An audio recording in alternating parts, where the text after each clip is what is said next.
une nouvelle vidéo. Alors aujourd'hui nous sommes dimanche 30 novembre et je vais ouvrir la saison des Vlogmas 2025 sur ma chaîne Elodie Tricotte.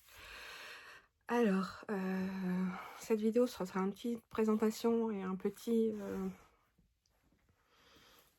un petit aperçu des projets que je vais emmener sur le mois de décembre. Donc il n'y aura pas de calendrier, même si vous avez vu en intro que j'ai effectivement des calendriers de l'Avent à ouvrir.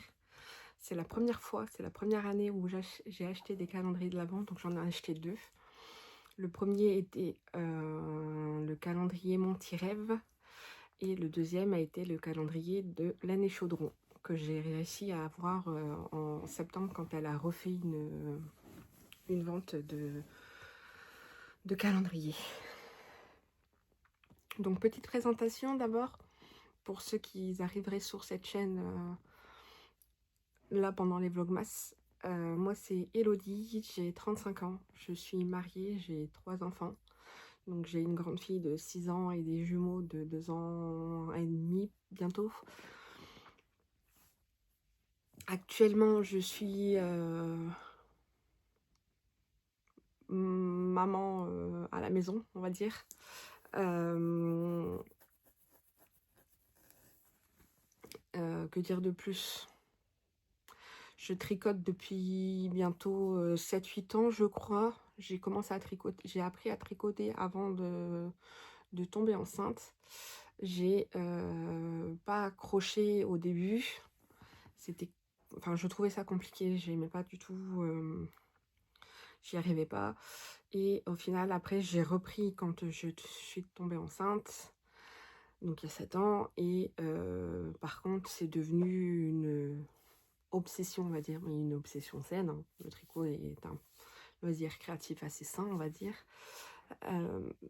Depuis l'arrivée de mes jumeaux et depuis ma dépression postpartum, voilà. Donc je tricote tous les jours. Je suis une acharnée du tricot pour être gentille. Et donc par contre je suis aussi une multi en cours et j'ai donc plein de projets à vous montrer sur le mois de décembre. Je vais essayer de faire des vlogmas journaliers, pardon, mais il y aura peut-être des jours où ce sera décidément que des petits points le soir quand les enfants seront couchés. En fait, je n'aurai pas la possibilité. Les mercredis sont réservés aux enfants et il y aura les vacances scolaires au mois de décembre, donc voilà. Je vais commencer par vous présenter les gros encours, donc les deux projets pulls que j'emmène avec moi en décembre. Le premier, c'est le Alu Sweater de Kathleen Hunter. Donc c'est un pull avec un col en V qui tombe sur les épaules, avec une construction en yoke. Voilà, donc là c'est l'arrière, là c'est le devant. Vous voyez la dentelle et en fait il y a des bubbles. Et à l'envers, je vous montre à l'envers. Oh là là. Tic tic. Voilà, ce sera mieux. Donc voilà, vous voyez, là il y a des bubbles. La dernière fois que je vous l'ai montré, j'étais en train de faire j'avais fini le rang avec les premiers bubbles. J'ai fait le rang avec les 2 bubbles. Et là, je dois faire le rang avec la dernière bubble. Mais c'est un rang qui est assez long à faire, donc je ne l'ai pas encore fait. Ensuite, il y a toute une partie du coup en dentelle. Et après, c'est le pull en jersey. Donc là, vous avez tous mes marqueurs pour pas me tromper sur la dentelle. Marqueur du Sti Bazar. Et marker stitch, forcément. Je le tricote en 2 fils. De la Arwetta et de la Tilia. J'ai pas les étiquettes avec moi, donc je pourrais pas vous montrer les numéros. Mais quand je reviendrai dessus, quand j'aurai avancé dessus pendant les vlogmas, vous aurez les numéros. Et je pense aussi pendant les vlogmas essayer de mettre à jour mon Ravelry avec mes projets, parce que là il est pas du tout à jour sur tous les derniers projets que j'ai montés,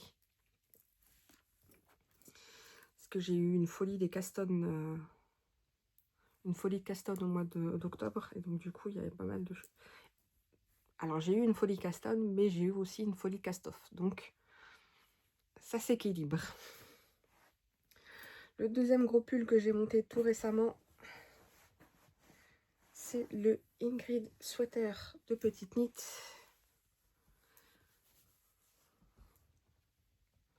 Qui a bien avancé depuis que je vous l'ai montré. Vous voyez, le marqueur est là.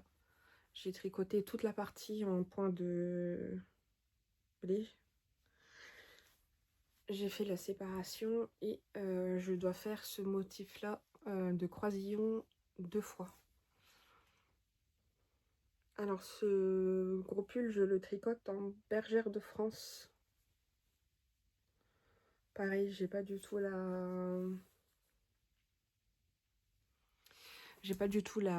l'étiquette avec, parce que j'ai que la pelote comme ça.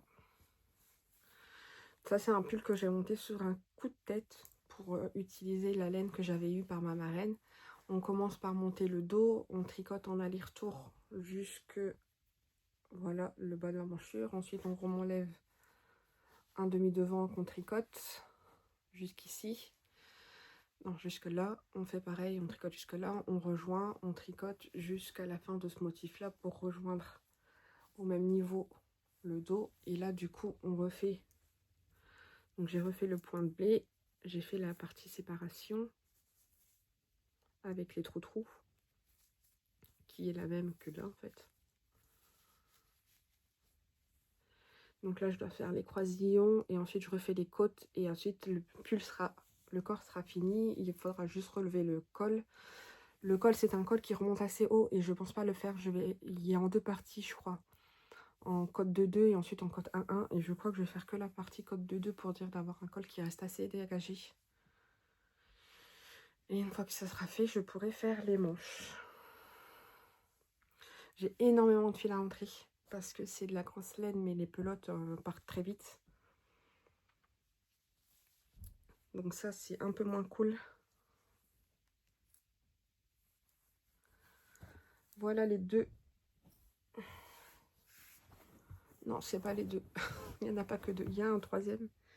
Mais ça, il est beaucoup moins avancé. C'est ma Bruno Veste. J'ai tricoté dessus depuis la dernière fois qu'on s'est vu. Alors ça, c'est le dos. Donc c'est un pull sans manches, en col rond. Et on commence par le dos.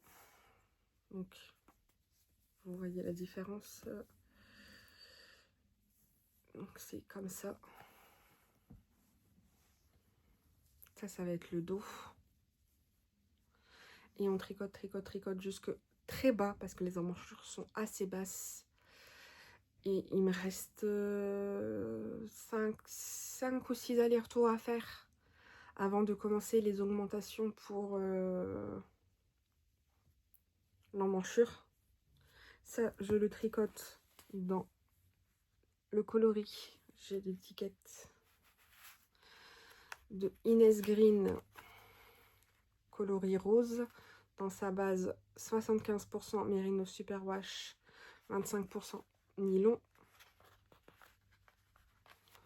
Donc voilà, très beau coloris. Et je cherchais le mohair parfait pour aller avec et je l'ai trouvé au Stitch Bazar. Voilà, c'est un mohair de Célène et c'est rose anglais. 64% kid mohair, 36% soie. Vous voyez, ça va très bien ensemble. Ça n'éteint pas du tout surtout les nuances de la Mérino. J'adore, je suis fan. Donc ça, pour mettre typiquement au-dessus d'un, pas un t-shirt, mais j'ai des hauts avec des manches un peu plus longues, blanches, ça sera nickel. Voilà.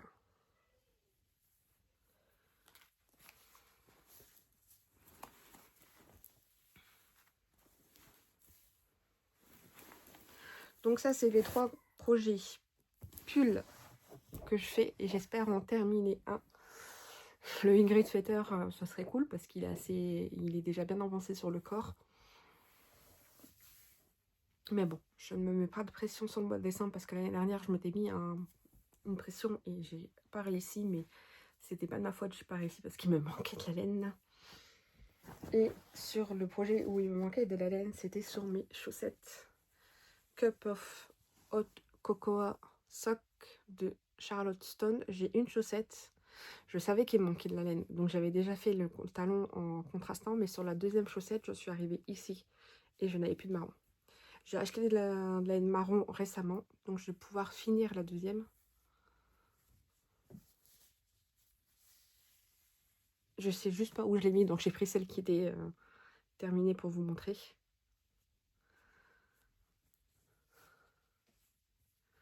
Et donc ça sera aussi un objectif, terminer la paire pour pouvoir les porter à Noël. Et rentrer tous les fils.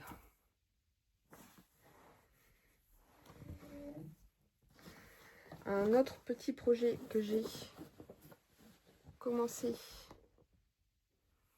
c'est un bonnet pour ma fille, le Oslo Hat. Donc voilà où j'en suis. J'en suis même pas encore à replier pour faire le bord. Donc j'ai le temps. Ça, je le prends. C'est assez dense en fait parce que c'est tricoté en 3. Donc je trouve que le tissu est assez dense. Donc j'espère que ça ira. J'ai fait la taille junior grand pour être sûr que ça passe. Je le tricote dans un reste de atelier EV3 que j'avais utilisé pour faire le tour de cou de ma fille. Et en bouliette. Et c'est le coloris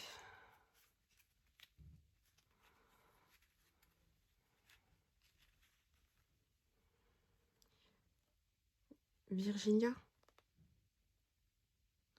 64% kid mohair, 36% soie.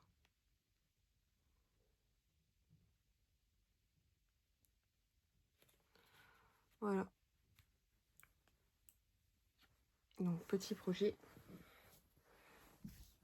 Un projet qui a bien avancé depuis que je vous l'ai montré dans mon dernier podcast. C'est mon châle Plumpy.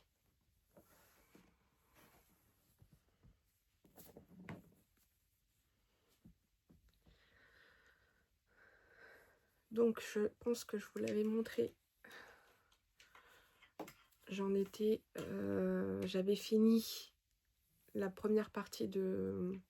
Alors c'est un châle qui se tricote en plusieurs parties. J'avais fait la première partie de point mousse. Ensuite il y a une partie moitié point mousse, moitié brioche.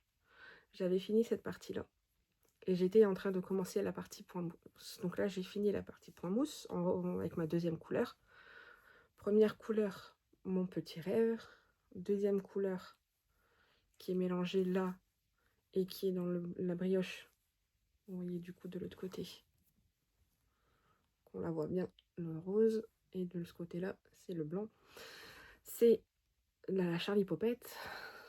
Là, on n'est que avec le Charlie Popette sur le point mousse. Et intégrer ma troisième couleur qui est de la Atelier Elix Infernal et Spillman. Et ensuite, point mousse. Et normalement, je devais reprendre mon premier coloris. Sauf que j'avais l'impression que ça allait faire un trop trop grand contraste, pardon. Là, ça fait un peu une sorte de dégradé, où on passe du blanc avec des speckles au rose. La transition ici est assez, du coup, est assez légère. Après, on passe à tout rose et après, on passe à du vraiment du rouge violet. C'est marrant parce qu'on a l'impression que ça fait des rayures. Et donc je voulais pas repartir sur le blanc, donc je suis repartie sur le rose pour refaire une section comme ça et pour que ma dernière section soit comme ça. Comme ça fait un dégradé. Blanc, rose, rouge, rose, blanc. Voilà. Donc là je suis dans la partie brioche. Donc la première brioche elle était avec le Charlie Poppet devant et le Atelier Helix derrière. Et là on est avec le Atelier Helix devant et le Charlie Poppet derrière. Voilà.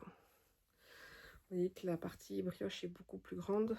On a commencé à arrêter les augmentations de ce côté-là. Et ensuite, c'est un châle asymétrique. On va petit à petit avoir plus de mailles du tout là et avoir une section en brioche comme ça. Donc voilà, celui-là, il avance bien. J'aime bien. C'est juste que...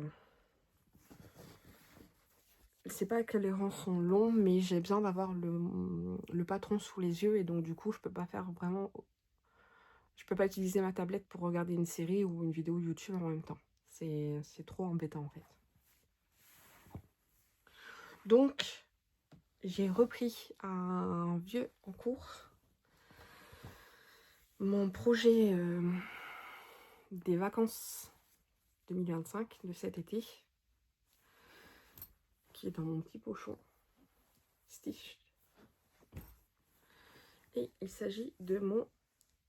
Alors, je ne l'ai pas dit, mais le Plumpy, c'est un modèle de Andrea Mori. Le Ingrid Sweater, c'est Petite Knit. Le Bruno Vest, c'est Moreka Knit. Le Oslo Alt, c'est Petite Knit. Et le Halo Sweater, je l'ai dit, c'était Kathleen Hunter. Et donc là, je reprends mon Find Your Fade de Andrea Mori aussi, que je fais dans les laines de Inès Green. Donc tout premier écheveau a servi à faire toute cette première partie et j'ai fait le dégradé ici, dans cette partie point mousse. Là, sur l'envers. Voilà.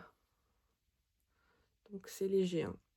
Ici, c'est un bleu vraiment bleu, dans les tons ciel, blanc, des speckles orange et marron. Et là, on est plus sur un bleu, bleu haut. Du bleu, bleu vert. Voilà. Petit marqueur où je l'avais laissé la dernière fois. Donc j'ai fini toute la partie en point mousse et j'ai repris la dentelle. Donc le premier écheveau, il me reste que ça. Je suis coincée dans ma montre. C'était le coloris Golden Sky de Inès Green en fingering. Donc 75-25. Le deuxième coloris, c'est celui-là. Il s'agit du coloris Cozy Heaven. Le troisième coloris sera normalement celui-ci, qui est aussi de Inès Green. Et son nom, c'est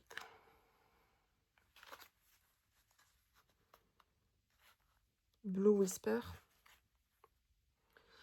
Donc, ça sera, voilà, un bon dégradé. Et mes calculs n'étaient pas bons sur ce châle-là, donc je sais pas comment je vais réussir à agencer les dernières couleurs. Mais la dernière couleur, c'est pas du Inès Green, c'est du Arco Iris.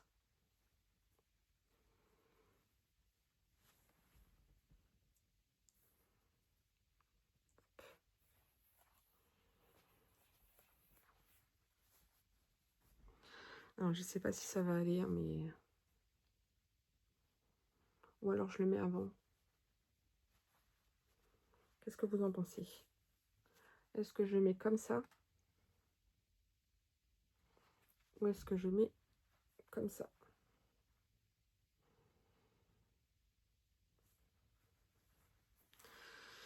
Et le coloris de Arcoiris, c'est dans sa collection Ghibli, je crois.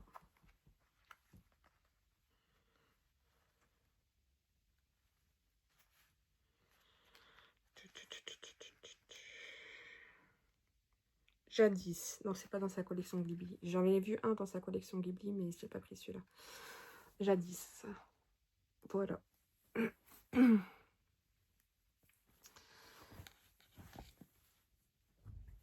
Ensuite, j'ai un projet aussi qu'il faut que je termine. C'est pas un pull, c'est un t-shirt. C'est mon Alpine Bloom.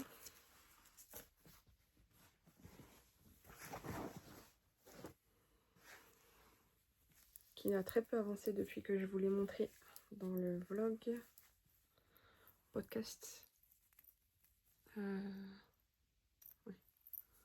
J'ai fait 2-3 rangs, je crois.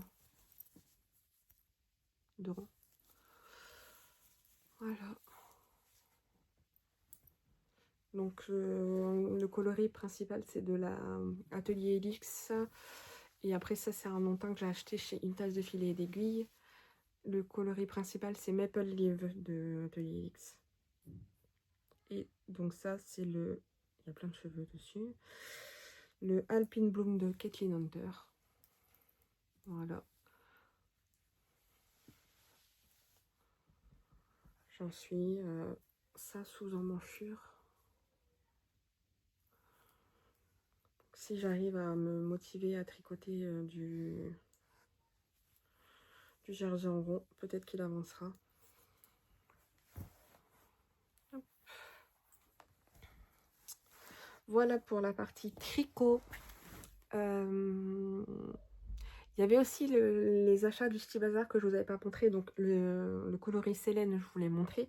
Mais j'ai acheté aussi de la laine chez Laine et Chaudron pour me faire un autre pull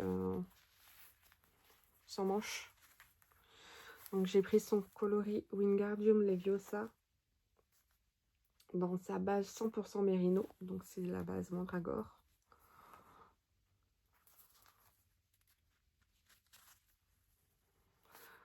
Et là il y a le nom, oui. Wingardium Leviosa. Donc c'est un très beau violet avec du orange dedans. Celui-là on voit bien l'orange. Et donc je pense me faire un pull sans manche. Mais ça, ce sera pas avant d'avoir fini au moins 1 voire 2 pulls. Donc voilà, c'est tout. Je tenais à faire la première vidéo ce dimanche pour pouvoir vous poster lundi pour que vous ayez une vidéo lundi 1er décembre. Du coup, je serai en décalé. Ça me permettra aussi peut-être de, si j'ai un jour où je loupe, j'ai de l'avance. Sur ce, je vais vous laisser. Il est déjà midi et je commence à avoir faim. Donc, je vous souhaite une bonne journée, une bonne soirée. J'espère que vous avez passé un bon moment en tricot en ma compagnie et que vous allez me suivre pendant mes aventures tout le mois de décembre. Allez, ciao!